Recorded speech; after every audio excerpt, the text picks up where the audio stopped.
Buenos días a todos, ¿sí? Bienvenidos una vez más a la asignatura de Intervención en la Discapacidad Físico-Motora. Como les decía, estaba trabajando un poquito con respecto a la grabación de la tutoría frente a las dificultades que estamos teniendo con la energía.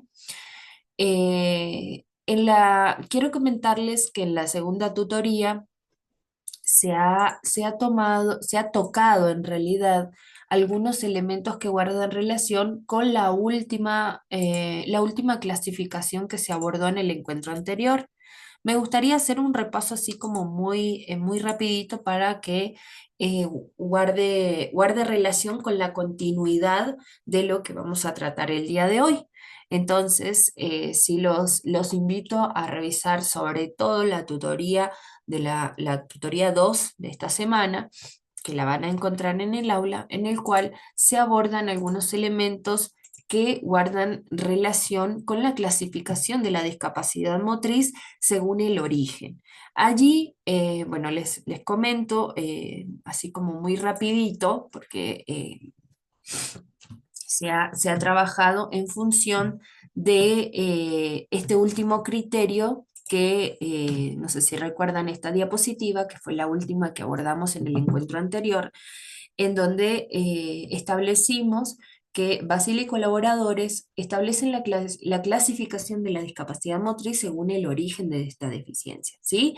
Que se puede dar en origen cerebral, en origen espiral, en origen muscular o incluso de origen osteoarticular, que aquí podemos ver algunos de los ejemplos que se manifiestan en cada origen. Ahora bien, empecemos por el primero, que es donde se produce la parálisis cerebral, que es la que tiene afectación cerebral, ¿sí?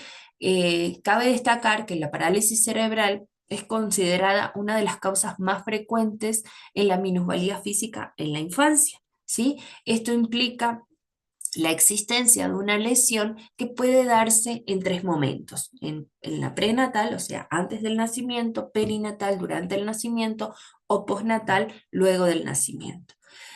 También es importante que al producirse este desorden permanente de la postura y del movimiento, esto se da lógicamente por esa disfunción que se encuentra a nivel cerebral y en este caso hay tres elementos fundamentales que propone García Fernández, en las cuales son condiciones como exclusivas para ser considerada una parálisis cerebral, ¿sí?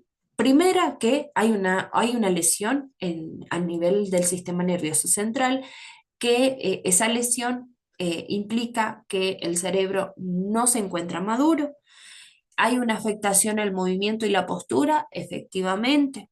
Y el tercero, que es una lesión de carácter permanente, aunque a veces puede considerarse no progresiva. ¿Sí? Esas son las tres características que propone García Fernández para ser considerada una parálisis cerebral. Ahora bien, existen diferentes síntomas que es importante que nosotros los manejemos. En algunos casos se produce la espasticidad, que no es más que el incremento acentuado del tono muscular, ¿sí? Y donde hay una dificultad para realizar flexiones y extensiones musculares y que produce una acción refleja de hipertonía constante. Luego tenemos el otro síntoma que es la tetosis, que es la dificultad en el control y coordinación de los movimientos voluntarios. Estas son precisamente contracciones voluntarias, pero en las extremidades distales. Las distales quiere decir las más lejanas al centro de masa. Que esto puede fluctuar de hipertonía a una hipotonía general, ¿sí? Luego tenemos el otro síntoma que es la ataxia, que es la dificultad para medir la fuerza, la distancia, la dirección al efectuar movimientos, ¿sí? Que estos pueden ser lentos y torpes. Que se dificulta, o sea, se caracteriza precisamente por esas dificultades en la adaptación de la posición de su propio cuerpo y de las coordinaciones de movimientos de carácter voluntario. Luego la rigidez, que se trata de una hipertonía marcada que puede llevar incluso a impedir todo tipo de movimiento. Y los temblores, que como conocemos son movimientos leves, leves, pero breves, perdón, pero rápidos, ¿sí? Y puede ser oscilante y en algunas ocasiones puede ser rítmico también. ¿Ok? Aquí tenemos algunos ejemplos en donde podemos evidenciar estos síntomas que son propios de la parálisis cerebral, tanto la espasticidad, la tetosis, la ataxia, la rigidez y los temblores, ¿sí? Ahora bien, existe otra forma de clasificar, y esto tiene que ver según los miembros que están afectados dentro de la parálisis cerebral, ¿sí? Tenemos la monoplegia cuando la parálisis afecta a una única extremidad. La hemiplegia es cuando afecta a un hemisferio, ¿sí? A un brazo y una pierna del mismo lado, ¿sí? En la diplegia se da en ambas extremidades inferiores en los brazos y en los brazos de forma incompleta, ¿sí? Luego tenemos la paraplegia, que es solamente en las extremidades inferiores, ¿sí? La parálisis se produce solo en las extremidades inferiores. Y la triplegia es cuando existe un brazo menos afectado que los otros miembros, ¿sí? Por ejemplo, un solo lado superior. Y la tetraplegia, que, bueno, como su nombre lo indica, tetra es cuatro, cuando la parálisis afecta a las cuatro extremidades, las dos superiores y las dos inferiores. Ahora bien, según el tipo de afectación muscular, esa alteración se produce y esta se puede clasificar en espástica.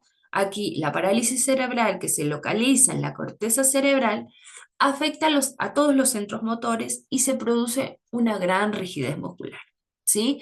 Esta es muy común, es la más, como ustedes podrán ver, que se presenta en el 75% de cada 100 casos de parálisis cerebral, ¿sí? La espástica es la más común, por llamarlo de esa manera, ¿sí? Luego tenemos la tetoide, que su localización se sitúa en los ganglios basales y que provoca en la persona movimientos de carácter involuntario y lento, y esta suele estar presente en tan solo 10 de cada 100 casos, ¿sí?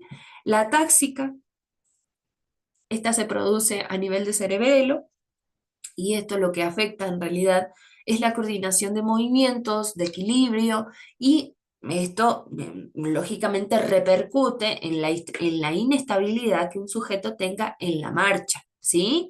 Y en la coordinación oculomanual, que no es más que la conjugación de la coordinación de lo que veo con lo que puedo llegar a tomar, a tocar o a escribir incluso, ¿sí? Y el mixto, que no es más que una combinación de todos estos grupos anteriores y que se presenta en el 10% de cada 100 casos, ¿sí? De parálisis cerebral. Tenemos también el nivel de afectación. Se denomina parálisis cuando implica un nivel severo de afectación del movimiento del sujeto. Una paresia se clasifica, ¿sí? Cuando esa parálisis es ligera o incompleta, ¿sí? De algún segmento, de alguno de los segmentos del cuerpo. La leve se caracteriza por movimientos de carácter torpe, ¿sí? Y la moderada, aquí se produce una marcha inestable, dificultades para el control manual y lógicamente repercute en un lenguaje completamente impreciso, ¿sí? Y el severo, pues aquí la persona no tiene deambulación, ¿sí? Y apenas puede controlar sus extremidades, ¿sí? Y lógicamente su lenguaje se ve seriamente afectado en este caso, ¿sí? Ahora bien, estoy admitiendo a los compañeros. Tenemos los trastornos sin afectación cerebral y una de las causas o una de los ejemplos de esta clasificación donde no hay afectación cerebral es la poliomielitis.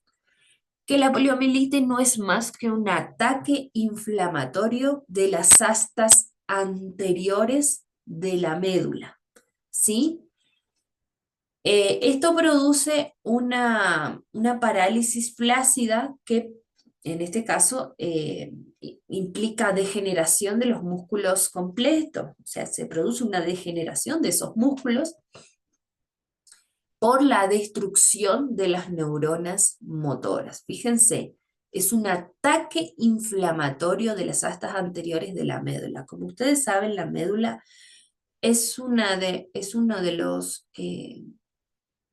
es una de las partes del cuerpo más delicadas, ya que por allí se produce la transmisión de la información que va desde el cerebro hacia el resto del cuerpo, ¿sí?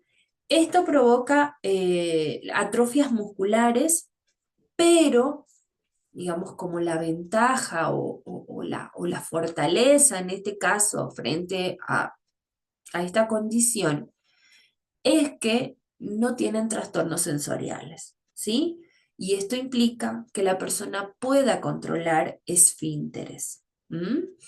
Recordemos que las atrofias no es más que el debilitamiento, el encogimiento o la pérdida del músculo, o sea, el músculo como que se va debilitando precisamente a causa de una enfermedad o porque no se use, ¿sí? Es como cuando nosotros estamos acostumbrados a hacer actividad y por X razón tenemos que estar por un tiempo prolongado sin mover alguno de nuestras extremidades, el músculo se atrofia, quiere decir que se debilita, ¿sí? Se encoge, se reduce, se achica precisamente por la falta de uso, ¿sí? Tenemos el otro caso, y esta es de origen espinal, que es la espina bífida.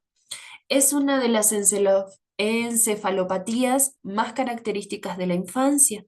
Aquí se produce un déficit o desarrollo incompleto del cierre del canal óseo de nuestra columna vertebral y es de carácter congénito. Existen tres variedades de espina bífida. La espina bífida oculta, que es la que se produce cuando el canal óseo no se ha desarrollado como es la condición, digamos, esa es la condición fundamental de la espina bífida. No hay un desarrollo completo del canal óseo. Pensemos en un tubo en el cual si ese tubo no termina de cerrarse, pues estamos hablando de un desarrollo incompleto. Pero ¿qué pasa en la espina bífida oculta? Ustedes saben que la espina transita por ese canal óseo y dentro de ella está la médula espinal. Entonces, aquí, como ustedes ven, es oculta porque no se percibe, a diferencia de las otras dos variedades, que es la meningocele y la mielomeningocele. La meningocele aquí se produce, efectivamente, su desarrollo está incompleto, hay una protuberancia, pero aquí la ventaja, por llamarlo de alguna manera, es que la información, ¿sí? Del canal, o sea, de la espina que transita por el canal óseo, no, no se sale de su cauce, ¿sí? ¿Qué es lo que sí ocurre en la mielomeningocele? ¿Sí? Entonces sabemos que tenemos el canal óseo, tenemos la espina, ¿sí? Y la información, que es lo que vemos en amarillo, se, se sale de lo que vendría a ser el tránsito común de cualquier espina bífida, de cualquier médula espinal, perdón, ¿sí? Entonces, aquí tenemos que saber que de estas tres variedades, pues lógicamente la más compleja es la mielomeningocele, ¿sí? Ahora, después tenemos las miopatías, que se tratan de distrofias musculares. Esto tiene que ver con el origen muscular, que se produce por una progresiva degradación de la masa muscular, pero que efectivamente no tenemos afectación cerebral.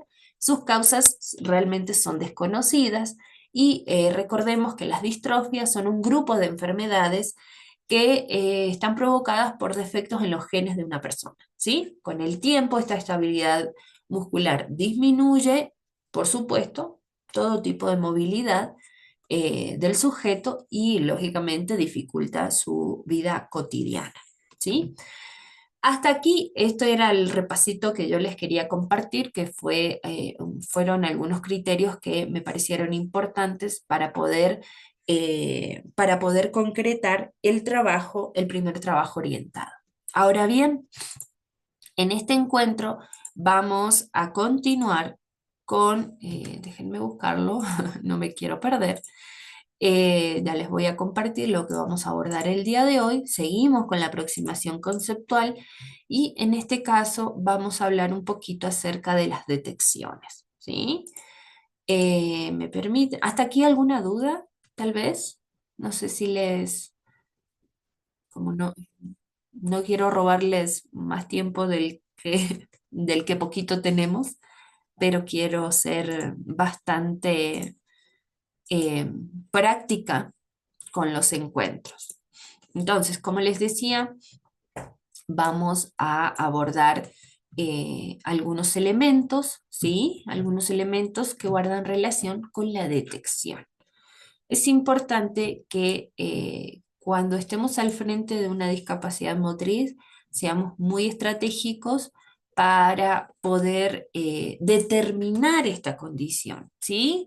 Aunque generalmente es muy visible, no hacen falta demasiados criterios como para decir esta persona tiene discapacidad motriz. Ya con la observación es uno de los criterios fundamentales para poder detectarla, ¿sí? Algunos indicadores te servirán para observar estas características del movimiento de tus alumnos y determinar esas posibilidades de participación dentro del grupo. Estos criterios se pueden dar y ya los vamos a ver como más detalladito, porque aquí están generales, ¿no? Eh, Hablemos de posiciones estáticas, ¿sí? Como una categoría macro que nosotros vamos a abordar. Ya vamos a ver que dentro de las posiciones estáticas, ¿qué otra cosa yo puedo observar para que se produzca esta detección? Las habilidades con la pelota, pues, o con algún implemento. Acá estamos proponiendo habilidades con la pelota, pero puede ser algún otro implemento, pueden ser aros, bueno, en dependencia de las características del sujeto, ¿sí? La precisión y manipulación, ¿sí? Claro que también va a depender de las edades, ¿no? Y las funciones perceptuales, como es el caso de la visión. Ahora bien, pasemos a los criterios. Em, Observa posiciones estáticas. Verificar si el sujeto es capaz de mantenerse en pie por sí mismo, si mantiene el equilibrio en una determinada posición. Ojo, y ese si mantiene el equilibrio tiene que ver en una posición de parado o incluso en una posición de sentado, ¿sí? En el caso de que el sujeto no camine, ¿sí? Aquí hay una pequeña apreciación que guarda en relación con desde la posición de sentado. Menciona cuál es la mejor silla o posición dentro del salón para que el niño ponga atención, para que pueda ver las láminas que se le muestran, ¿sí? Para que pueda estar en contacto con sus compañeros y para hacer uso de los materiales, ¿sí? Eso es en el caso de que el niño no camine, ¿sí? Pero en el caso de que el niño camine, verificar si él camina solo, ¿sí? Si alguien lo sostiene al caminar, si camina sosteniéndose de un bastón o utilizando algún apoyo para poder desplazarse, ¿sí? Si camina usando algún tipo de andadera, ¿sí? O si cambia de posición, ¿sí? Si es capaz de cambiar de posición, ¿sí? Eso es importante. Si es capaz de cambiar de posición. Por ejemplo, si está de pie, que pueda sentarse. Si puede mantenerse sentado en el piso. Si del piso puede ponerse de pie. ¿Sí? Son observaciones que nosotros tenemos que tener en cuenta para poder detectar. o si se mantiene sentado solito, como decíamos recién hace un momento, ¿sí? Y esas son algunas de las características en el caso de que el sujeto no camine. ¿Mm? Ahora, pasemos a las habilidades con la pelota, ¿sí? O con algún implemento. La pelota es porque es un medio bastante sencillo y bastante práctico. Entonces, él es capaz de lanzar pelota, si desarrolla la actividad con diferentes tamaños de pelotas u objetos. Esto es importante. Cuando tenemos un implemento, es sumamente interesante que le podamos proporcionar variedad en cuanto a tamaño, en cuanto a formas y en cuanto a texturas, ¿sí? Sobre todo si estamos en las primeras etapas de su vida. Si es capaz de mirar pelotas, si observa el tamaño, si las puede cachar, si las puede entender, si las puede interpretar. Si es capaz de mantener el equilibrio estando de pie para patear una pelota. Fíjense, son acciones muy sencillas, pero que nos pueden ayudar a, por una parte, detectar si hay algún tipo de discapacidad, si hay alguna necesidad, si hay alguna dificultad.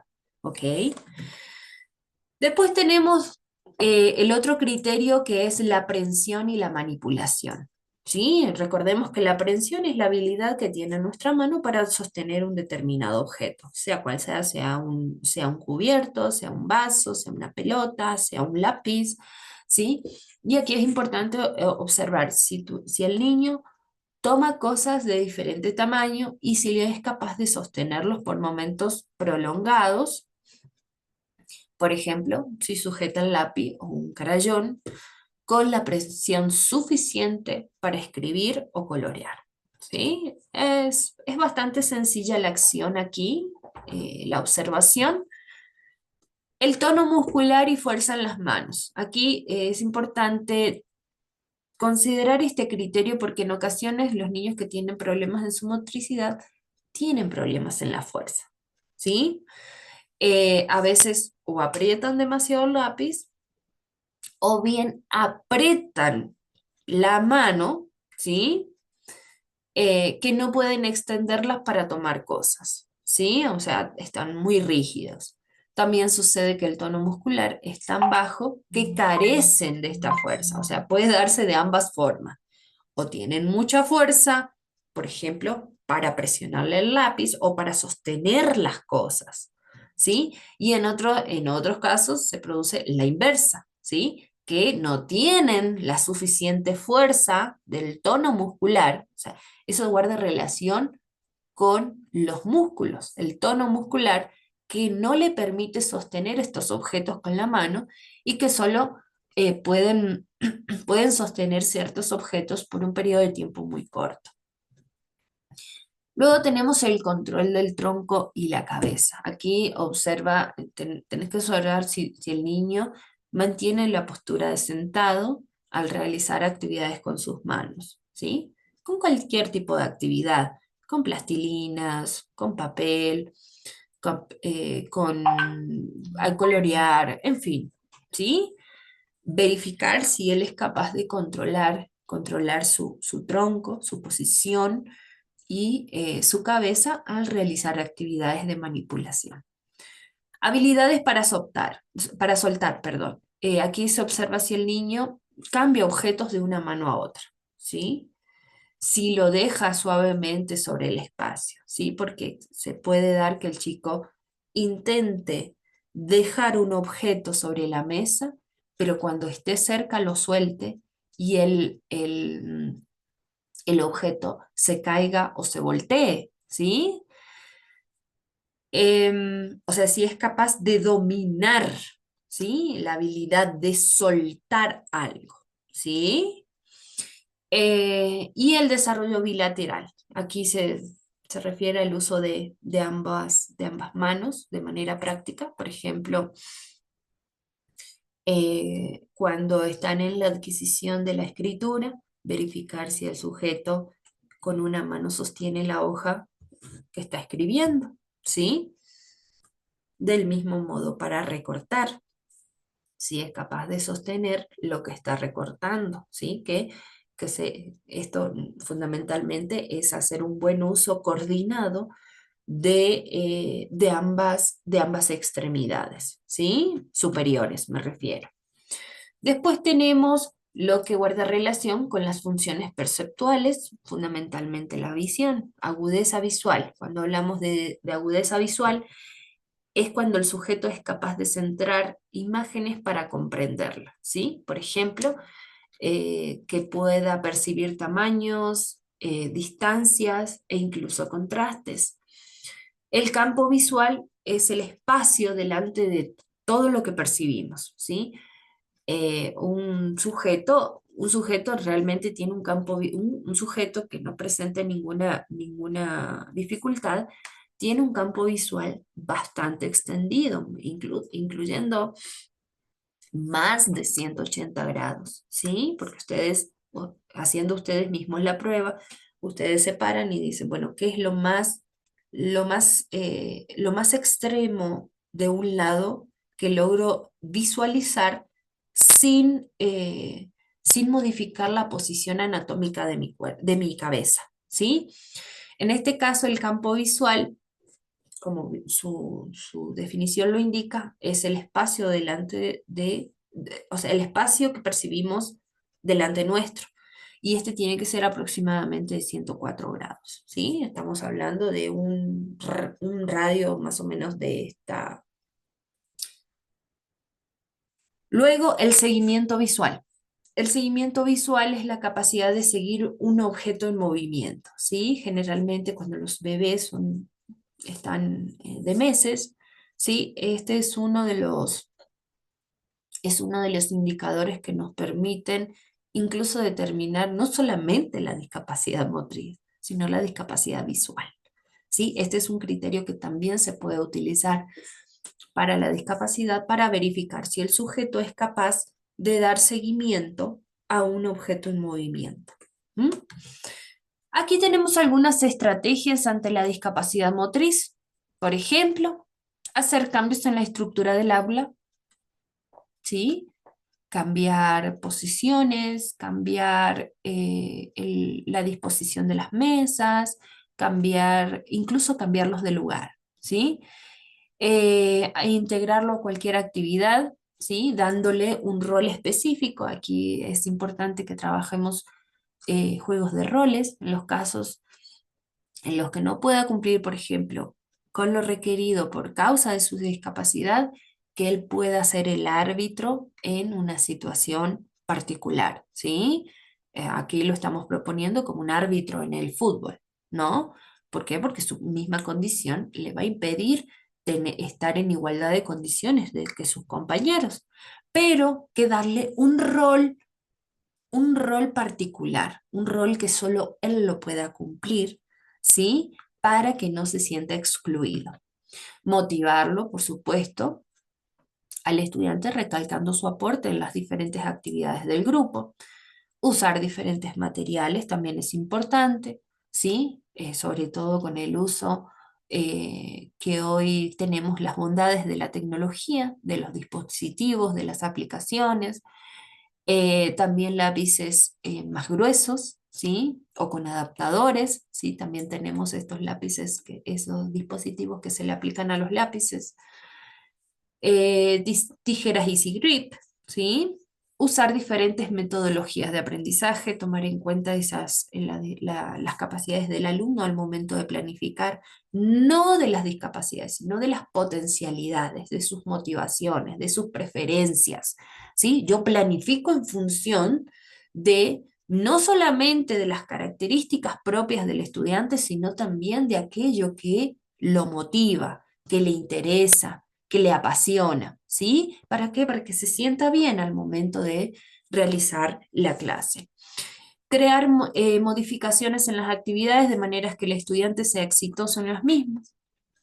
Enseñar a ser tolerante, no solamente al estudiante que presenta la discapacidad, sino a su entorno, ¿sí? Para que pueda recibir diferentes apoyos o ayudas también por parte de sus compañeros, ¿sí? Del mismo modo, proporcionar tiempo adicional en las actividades si es necesario, ¿sí? Y hablar a la altura de los ojos del estudiante. Eso es importante también, ¿sí? Porque muchas veces eh, eh, damos indicaciones desde una posición como muy, no sé si sea la palabra, pero de una posición superior que en realidad yo me involucre y el estudiante sienta que yo estoy en función de él para poder darle las ayudas que requiere. Ahora bien, nos tendríamos que preguntar, perdón,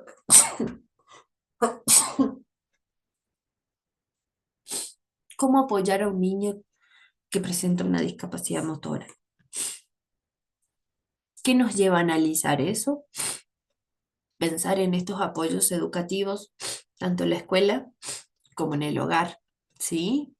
Y esos apoyos que también puedan estar integrados, ¿sí? Integrados en el sentido de que se puedan articular con el trabajo que hace la escuela y que la familia esté involucrada, ¿sí? Ahora bien, tenemos algunas recomendaciones, como es, por ejemplo, el tratarlo igual que el resto de los niños, no, nunca subestimar estas capacidades y habilidades que él pudiera llegar a tener, ¿sí? Porque eh, puede tener dificultades, por ejemplo, para actividades físicas de grupo, pero que su motricidad fina sea buena, ¿sí? Y que tenga altas habilidades en el dibujo, por ejemplo. No sobreprotegerlo, porque en realidad cuando existe una sobreprotección, esto lo que hace de cierta manera es ponerlo en una posición pasiva y puede llegar a generar una desmotivación, ¿sí? Y consecuentemente afectar su autoestima. Recordar que ayudar es facilitarle las actividades, pero no realizárselas, ¿sí? Nunca realizarle las actividades. Él va a tener los apoyos, pero él tiene que ser el protagonista del proceso. Dar instrucciones simples, cortas y sencillas, ¿sí? Que cada orientación sea muy clara de manera tal que él comprenda las instrucciones para que luego pueda ejecutar. Del mismo modo, mostrar características del lugar para hacer sentir confianza y seguridad, explorar las zonas del lugar y estudiar cómo se puede facilitar el acceso en el caso de que el sujeto cuente con sillas de rueda, con andaderas con ayuda y que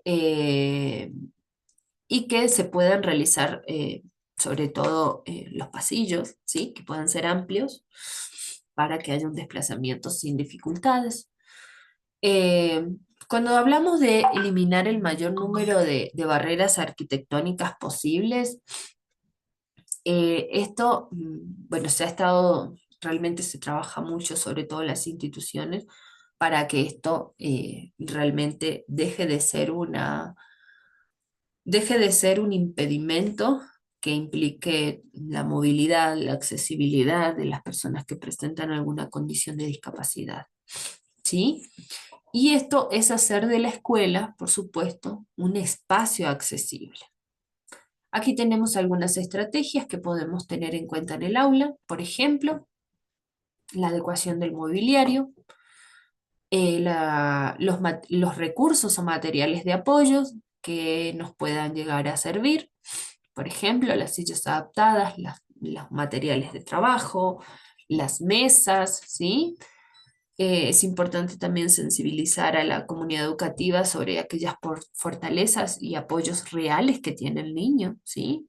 Y las que requiere, ¿m? Porque no vamos a plantear ayudas que en realidad no sean necesarias. ¿M? Motivar y apoyar la interacción con los objetos de manera física, permitir esa manipulación y exploración ¿sí? Que eso es aprendizaje, sigue siendo aprendizaje.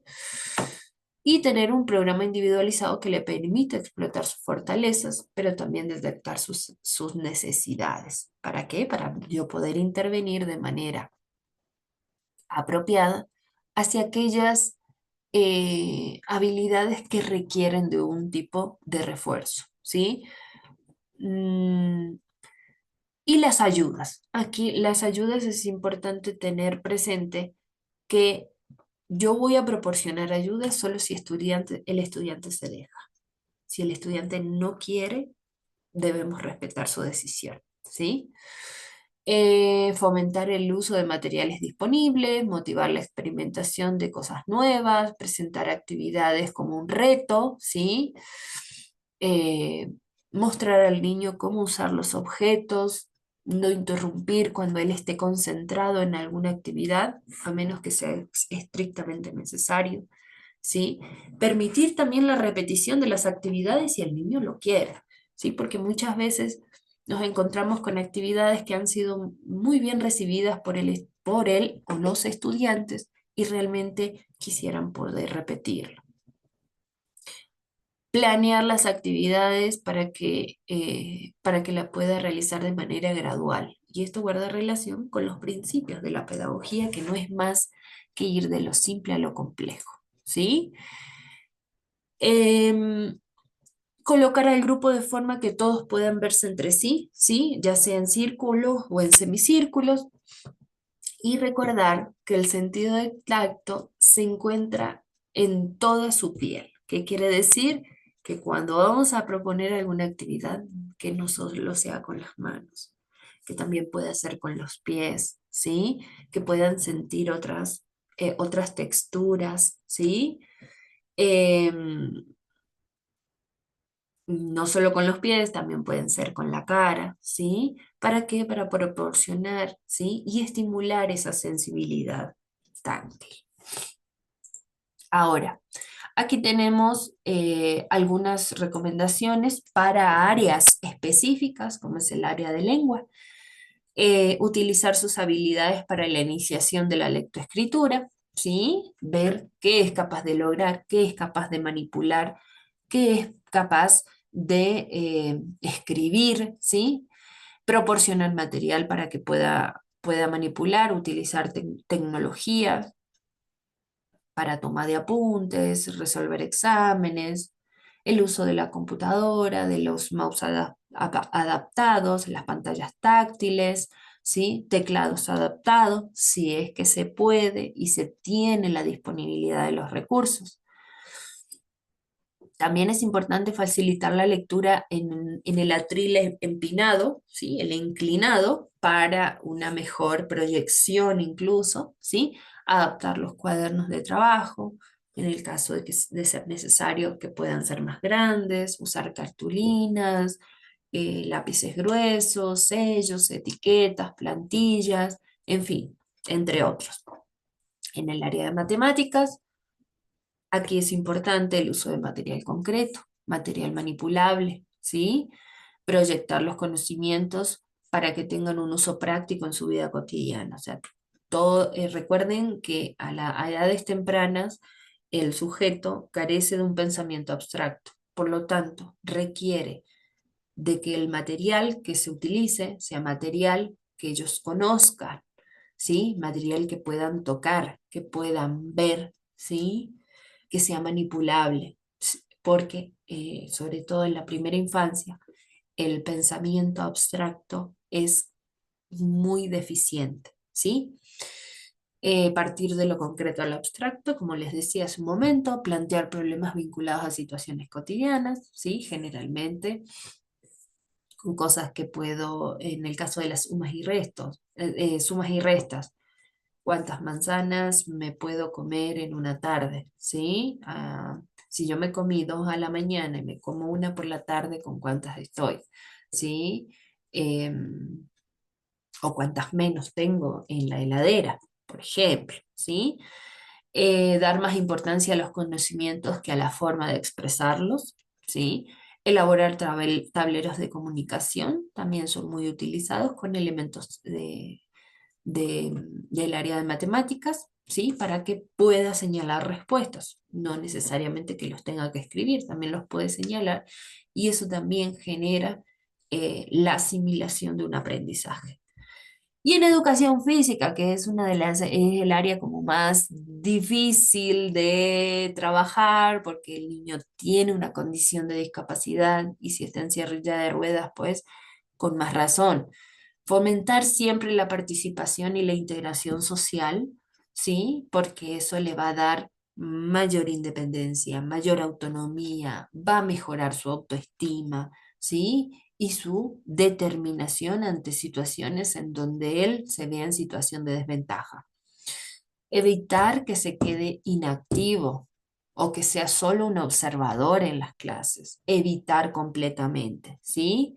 Que él sea por decirlo de alguna manera, que tenga un rol particular que lo haga estar activo para establecer reglas, establecer cuando un juego está faltando a una regla, ¿sí? Que él pueda identificar, pero que también sea la persona que pueda penalizar, ¿sí? Si los compañeros no lo hacen bien, ¿cómo lo tienen que hacer? Para que él tenga esa participación. Eh, Lógicamente, pues generalmente los conocemos como el alumno ayudante o el alumno que asiste al profesor, ¿sí? Y lograr contactar con instancias o asesorías en el deporte adaptado para poder motivarlo a la realización de alguna actividad deportiva que pueda hacerlo sentir pues mucho más mucho mejor en su diario vivir. En las artes plásticas tenemos pues engrosar materiales como pinceles, plumones, lápices, ¿sí? Usar otra parte del cuerpo distinta a la mano, por ejemplo, para pintar, por ejemplo, la boca o los pies, ¿sí? Ofrecer materiales variados, pinturas digitales como plastilina, arena, arcilla, ¿sí? Promover que los compañeros puedan ser apoyos para dibujar lo que el niño con discapacidad vaya expresando, puede darse también, fomentar las habilidades para el desarrollo de su educación musical, en este caso, si es que es de interés para el niño, o buscar instrumentos que faciliten la manipulación y poder seguir el ritmo de sus compañeros, ¿sí? Hasta aquí eh, lo que guardaba relación con la detección a la discapacidad motriz. Son algunas, más que nada son recomendaciones que nosotros debemos considerar cuando estamos al frente de un posible caso de discapacidad motriz. Yo creo que son cuestiones bastante sencillas y comunes, sobre todo si ya estamos eh, ejerciendo, ¿sí? La labor del docente. Hasta aquí, coméntenme si tienen alguna duda o alguna aclaración o algún comentario al respecto. ¿Se comprendió la presentación del día de hoy?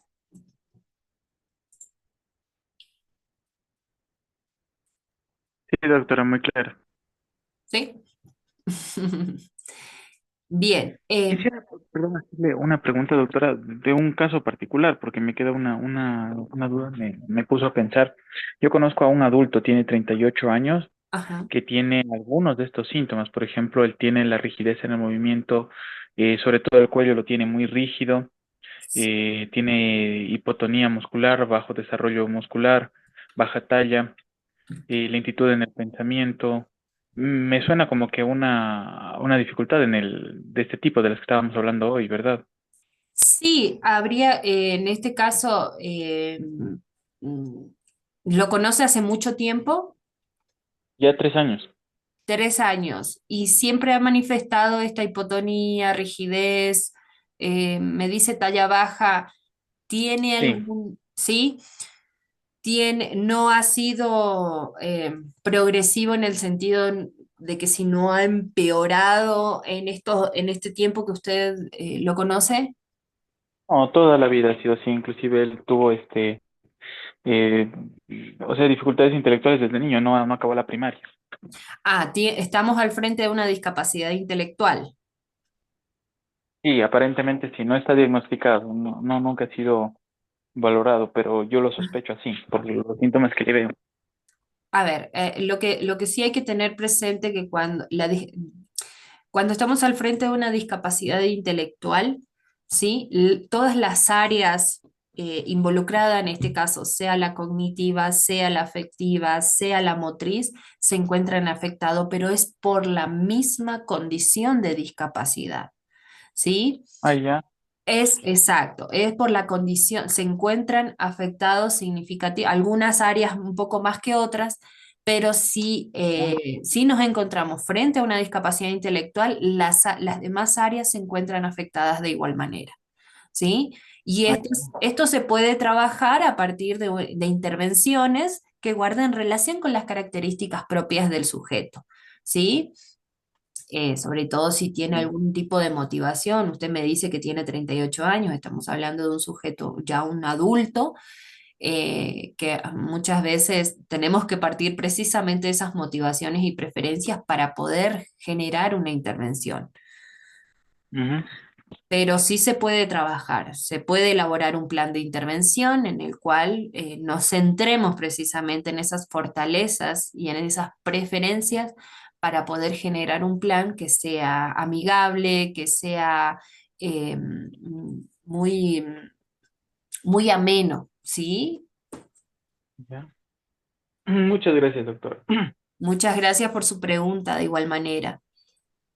¿Algún otro compañero tal vez que tenga una inquietud, alguna pregunta, algún comentario? Si les ha resultado interesante esta parte, creo que es como un poco más aterrizar en la realidad e ir viendo de qué manera podemos detectar esto, ¿no? En ese caso, pues creo que hemos cumplido con el tiempo, no les quiero invadir sus espacios. Hasta aquí, pues lo que guardaba relación con la detección de las personas con discapacidad. Cabe destacar que esta detección va a tener una variabilidad precisamente partiendo de la pregunta que nos hace el compañero frente a la etapa de desarrollo en la que se encuentre. ¿Sí? Acá fundamentalmente nos estamos centrando en el contexto escolar, ¿sí? Pero en el caso que nos propone Vicente, pues acá estamos al frente de un adulto, ¿no? Eh, pero indiscutiblemente Vicente pudo detectar alguna de estas características y que lo hacen pensar que estamos al frente de una discapacidad motriz y efectivamente es así, ¿sí? Pero lo que sí es importante eh, establecer es que cuando estamos al frente de una discapacidad intelectual, normalmente todas las áreas que corresponden, todo el resto de áreas se encuentran afectadas. La cognitiva, la socioafectiva y de comunicación y la motriz se encuentran disminuidas, ¿sí? Algunas más que otras, pero es, digamos, como una condición, ¿no? Si no hay más que añadir, eso ha sido todo por hoy. Les agradezco su participación, su atención, ¿sí? Esperando que tengan... Dígame, Anabel, adelante. Buenos días con todos, espero que se encuentren muy bien. Doc, yo sinceramente me gustaría que nos ayude explicando la actividad que es para, si no me recuerdo, para el 1 de diciembre. Sinceramente, de mi parte me gustaría ya ir avanzando. Tengo entendido que esa actividad es grupal. A ver, déjeme ver. Vamos a ir para allá. De igual manera, se fue muy lejos usted. Déjeme ver. Esa es la actividad. ¿La autónoma? No, no, esa no es la autónoma. Usted está diciendo la actividad práctico experimental. Ajá, muy bien. Aquí, sí, esta actividad es grupal, ¿sí?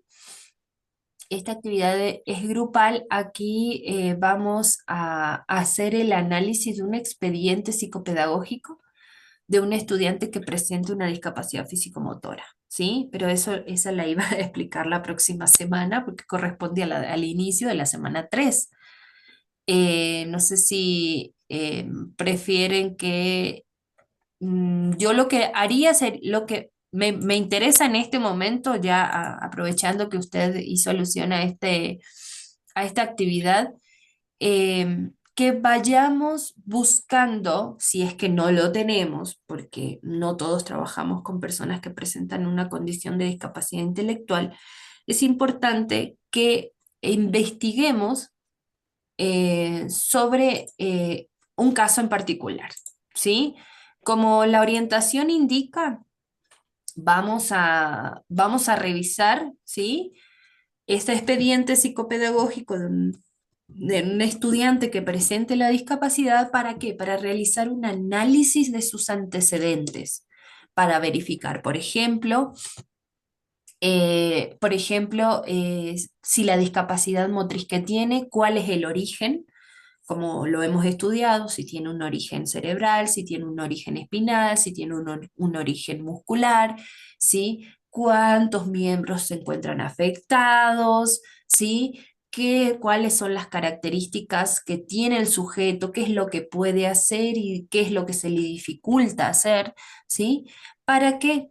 Para que a partir de ese análisis podamos generar o pensar en instrumentos, ¿sí?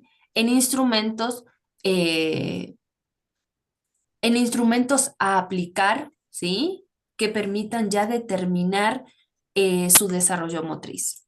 No sé si me hago entender. Entonces, para mí sería muy beneficioso que entre esta semana y la otra usted logre, logre investigar sobre un expediente, no importa ni la edad, no importa nada, porque acá lo que queremos hacer es el análisis de ese expediente. ¿Me hago entender, Anabel?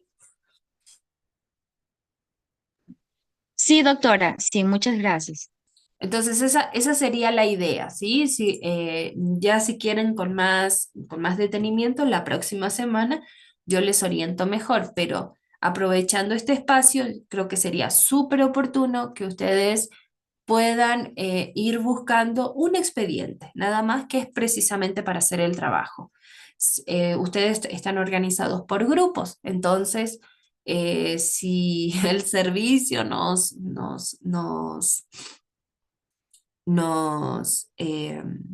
beneficia, pues a mí me gustaría que el trabajo lo podamos hacer de manera sincrónica. Pero si no es posible, pues de todas maneras voy a ir dando como orientaciones más precisas para que puedan realizar la entrega de manera grupal. ¿Sí?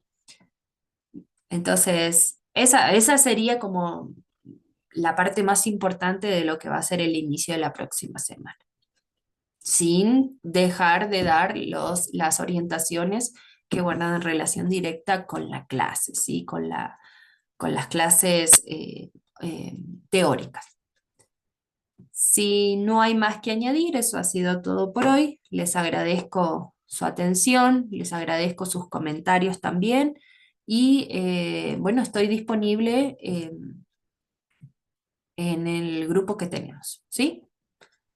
Eso ha sido todo por hoy. Que tengan un excelente fin de semana. Muchas gracias, doctora, igualmente. Hasta luego.